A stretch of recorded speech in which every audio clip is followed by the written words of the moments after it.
How destructive will the year 2026 be? Have the prophecies attributed to Hazrat Naimatullah Shah Wali come true? Will there be a third world war? Respected friends, when the prophecies attributed to Hazrat Naimatullah Shah Wali regarding the year 2026 are examined collectively, a picture emerges that appears calm on the surface, but is deeply filled with inner turmoil. According to these prophecies, 2026 will be a year in which the world will speak loudly of peace.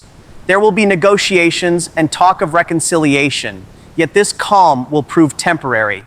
Beneath the surface, tensions will continue to rise, trust will erode, and the balance of power will begin to shift. War, it is said, will not be fought only on battlefields. It will also be waged in minds, thoughts, and ideologies, where truth and falsehood will become so entangled that distinguishing between them will be difficult. These prophecies further state that Muslims will be subjected to severe trials due to their own actions. Their dignity will weaken, unity will fragment, and the dominance of non-Muslim nations will continue to grow. Enemies will surround them through deception and cunning. Faith will be targeted and weakened. Those who stand with justice will find themselves isolated. Muslims will be provoked toward wrongdoing. Under various pretexts, their lands will be occupied and their lives and property will be considered worthless. According to the prophecies attributed to Naimatullah Shah Wali, in 2026, Muslims will suffer great losses at the hands of an armed power. Yet in the midst of despair, they will rise to resist.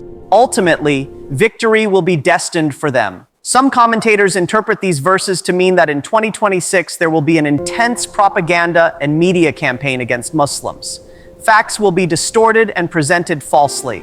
Despite this storm of misinformation, the people of faith will step forward to proclaim the truth openly. Within these prophecies, references are also found to the Indian subcontinent, particularly the Pakistan and India region, where severe unrest and conflict are predicted. It is said that certain individuals will stand with extraordinary resolve. The enemy's schemes will turn into a source of mental pressure and anxiety for themselves. And at that very moment, Allah's mercy will overshadow the believers. Some scholars connect these prophecies and narrations to the belief that near the end times, Dajjal will emerge from the region of Isfahan in Iran, initiating a new wave of trials that will plunge the world into even greater turmoil. At the same time, Allah will grant power to a chosen servant, one who is the bearer of the Quran, divinely appointed, who will unsheathe the sword of truth. This period will be decisive when the distinction between truth and falsehood will begin to become clear. The most critical and decisive phase of these prophecies is linked to the appearance of Imam Mahdi,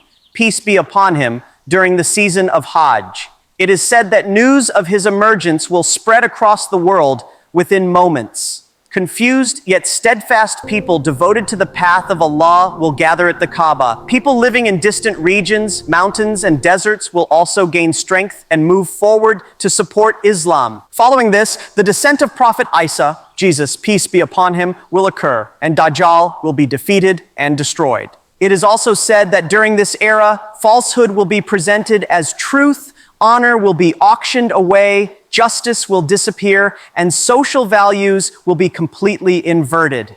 Women will appear more successful than men, yet overall there will be a profound moral decline. However, the purpose of mentioning all these things is not to spread fear, but to awaken awareness.